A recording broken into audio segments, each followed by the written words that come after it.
With Uganda's tax to GDP ratio still standing at 14% below the peer countries and government's own target of 16 to 18%, Uganda needs to raise more money domestically. Civil society groups are calling on to government to go tougher on multinationals that exploit tax loopholes through international agreements. Why aren't we taxing at source? One is the double taxation treaties you have signed between your country and the other country. Chances are high that you have DTAs that are giving the right to taxation on the resident best than the source best. So if that is the way you are going to trade off your taxing right.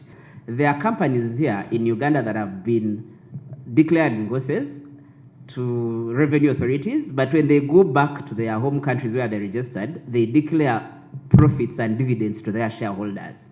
So it cannot be that in Uganda, where you have corporations, you made a loss, but when it comes to your shareholders in Ireland, in Netherlands, you're telling them actually we have a global profit and then this is the dividend we're paying out. So it means that then there should be some sort of sharing of information between Ireland and Uganda. Economist Fred Muhomza says high net worth individuals and specific sectors should be targeted more effectively because one multinational or one high income earner can contribute tax equivalent to what millions generate in the informal sector. Failing to tax high net worth is political protection.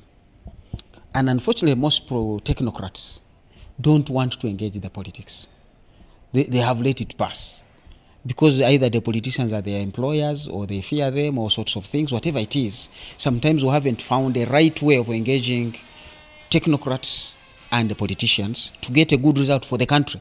The tax authority says it now has a dedicated office to handle multinationals and ensure that the country taps into the segment more efficiently. These are companies that don't have physical presence within a country, but with the digital service tax rules and provisions within our current tax laws, we are able to establish them and get to be able to get a fair share of their tax treatment within the country.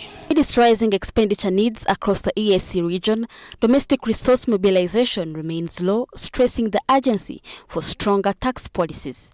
Ran Habwe, NTV Business.